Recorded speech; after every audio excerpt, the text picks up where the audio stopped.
Yes, let me address the diminished video quality real quick. So, last weekend I was in Orlando and I left my camera there. Well, yesterday I saw my friends at the state fair and they brought my camera back to me. So now I'm using my camera again. When I didn't have my camera, I was using my phone, which apparently has a better lens on it and provides better quality videos. However, using my phone was so annoying because I don't have a card I can take out and put into my computer to get my videos, so I always had to use Dropbox to get my videos from my phone to my computer. Plus, it would always cut me off when I was videoing because I don't have a lot of memory on my phone, and it was just basically a huge hassle. So I'm sorry the video quality isn't as good anymore, but don't worry because in the next few months I will be getting a new camera for vlogging. It's a Canon handheld Mark something with a flip-up screen, and it'll be awesome. So just bear with me a bit. You can still hear me, and I hope that is good enough and it's not absolutely terrible. So anyways, yesterday I went to the fair with some friends and it was a lot of fun, but now my body is paying for it because doing something that strenuous is a lot on my body. And so my POTS is flaring a bit. I'm using my walker on and off because I'm dizzy from that. My joints that are usually always hurting from my chronic pain from my Ehlers-Danlos syndrome are hurting a lot more than usual, and I'm just physically exhausted. So today we are taking it easy. I say we because Judd doesn't have the Law Enforcement Academy today because they gave him the day off for President's Day, I guess, which is awesome. And if I'm feeling up for it, later this afternoon we're gonna go watch Star Wars in the movie theaters because 2 days ago we went to see my movie, so now we gotta go see his movie. And that's the plan for today. Catch it. Oh, jeez. Break the TV. Wait. Okay. Come on, Harlow. Come on, Harlow.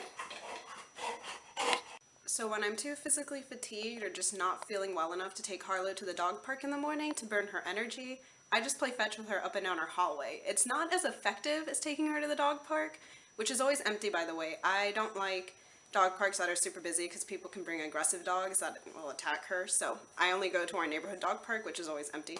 Anyways, it's not as effective as that, but it burns some of her energy and she enjoys it. And also, you'll see that sometimes I make her wait and release her to go get the ball. That is a great way to practice your dog's self-control.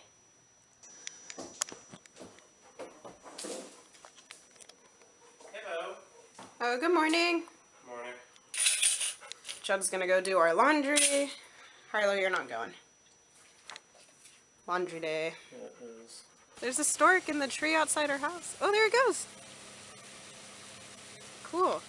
Those are the ones I'm okay with, right? Yeah, they're the ones that don't attack. Which are the ones that attacked me in the Indy? Sand crane. Oh, I hate those things. Yeah. Back, while Judd was deployed, I helped train this other golden. Bye, babe. Love you. Love you too. See you in a minute.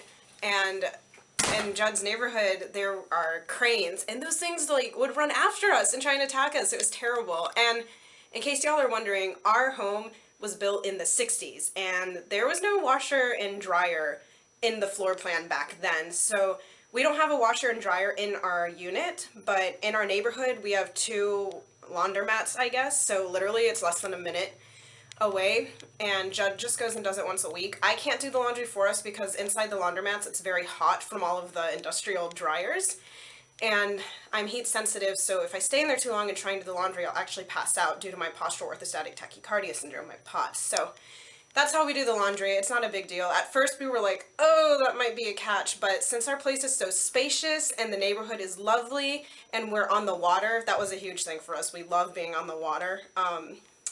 It was worth it.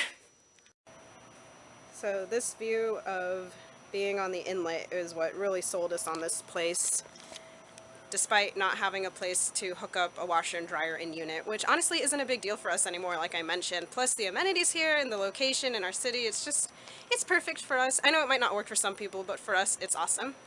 Judd's back. Showed them our view, and now I was thinking, it's time for us to actually buy a house, so we're gonna have to move away from the water. No, we're not. I'm not giving that up. We both love the water so much. Oh, and for the whole laundry thing, we don't wait at the laundromat for it to be done. He just puts it in, comes home, goes back 30 minutes later, puts it in the dryer, comes home, and then picks it up when it's done. People in this neighborhood are really friendly, and we're not worried about our clothes being stolen. I mean, if they are going to be stolen, who wants to steal used, dirty clothes anyways? True. True. Kind of, who's more disgusting in that point? Well, I'm getting some love from Hippo. Or maybe I'm just bugging her. Who knows? And Judd's off transferring the laundry over to the dryer. We are honestly just relaxing and watching TV on this President's Day, and then we're going to go to the movies to watch Star Wars for Judd. Again, I'm going to have no idea what's going on. He showed me a YouTube video that condenses the first 6 movies into 9 minutes, and I was still lost. But apparently, Anakin is a dude, not a lady. Whoops. We didn't make it to go see Star Wars. We ended up going to the hospital. Jack had another allergic reaction. She had one at noon, and Benadryl stopped that one, the full dose, and then around 2:20-ish, she had another allergic reaction. And that was obviously not 6 hours after we administered the first Benadryl, so we had to use an epinephrine. My throat started closing. Yeah, her throat started closing. So we had to use an EpiPen, and we just came to the hospital. And Now she wants to talk. yeah, they gave me lots of IV steroids, Zofran and stuff. A breathing treatment, so doing a lot better now. But he also gave me another dose of epinephrine because the reaction was still going, even after the first epi.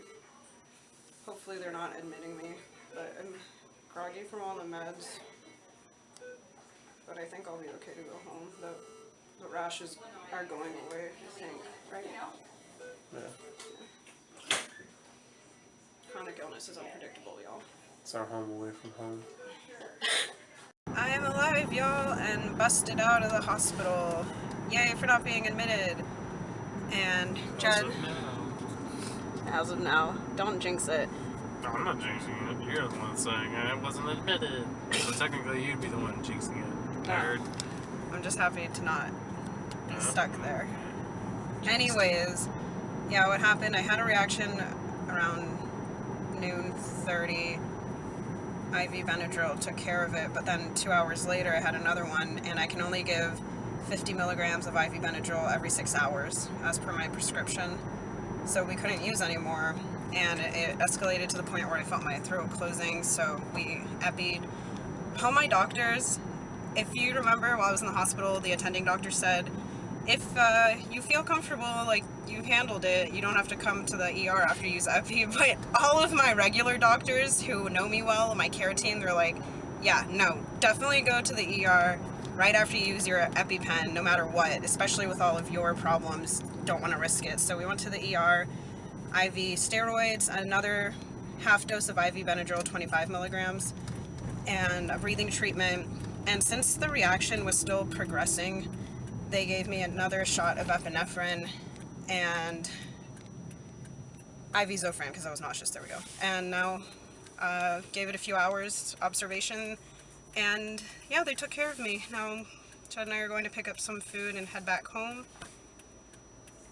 Not happy about having a reaction, but I can focus on the fact that they were able to take care of me in the ER. Conspiracy theory says that she didn't want to go see Star Wars, so she made my herself have a goodness. reaction. And I got to miss out on my chance to go see Star Wars. Oh my goodness. Not saying I'm mad, but I'm definitely not saying I'm happy. So I would rather see Star Wars than have a reaction. funny in the car. Oh my gosh. Hush. Well, Judd and I are home. We're gonna enjoy our Boston Market takeout, and we were at the ER for about 3 or 4 hours, I think. They gave me IV Benadryl, IV Pepsid, which is an H2 histamine blocker, IV steroids, a breathing treatment, and more epinephrine because, like I said, the allergic reaction just kept progressing and progressing. And I have idiopathic anaphylaxis and suspected mast cell activation disorder, which idiopathic anaphylaxis is unknown origin. We don't know what's causing my reactions, no pattern whatsoever. And then the mast cell activation disorder is where your mast cells overreact and cause a lot of random and sometimes severe allergic reactions like what I have. And we are still in the process of evaluating diagnosing. My doctors want me to go out of state to see a mast cell expert, but I can't do that right now because I'm not stable enough health-wise with all of these anaphylactic reactions. So we're trying to exhaust all our options in Florida. The next step is my doctor is referring me to somebody at UF, so University of Florida, their health system. So we'll see if someone there can help me. And yeah, so this is an auto injector. This is what I used to give myself, epinephrine or Judd, when we're home, and you just stab yourself in the leg and it administers it. This doesn't leave me in much pain. It feels like a bruise, but in the hospital they use a shot, and I don't know why it hurts so much. Like, this leg is so sore from the epinephrine in the hospital, but hey, it's just really sore. I don't really care though because I can breathe, so all good there. Yeah, it's a bummer I had to go to the ER. The IV Benadryl has been such a godsend. I'm so blessed to have that treatment available to me because it's been the only thing keeping me out of the hospital. If y'all remember, I was in the hospital pretty much all of January because I was reliant on that IV Benadryl, but now that I have it at home, we can treat and self-medicate at home. But it's not going to work every time, and I'm just thankful that God was watching over me and helped me through it, and I had Judd, and we actually don't bring Harlow to the emergency room just because she's still in training, one, and even though she has come once before and did fabulous, there's really no specific need to have her there because I have all the medical care and attention I could need from all the doctors. Plus it's hectic and it's just easier to not have her there right now. If I ever get admitted, she comes to visit every single day with Judd. So we left Harlow home. And that's it for today. I'm exhausted and a little frazzled. I'm sure I'll be able to make more sense of this tomorrow. I'm just thankful for making it through another day, and yeah, chronic illness is wildly unpredictable, y'all. Hopefully Judd can get to see his Star Wars movie sometime soon. And that's it. Thank you for sticking with us and joining us on today's adventure.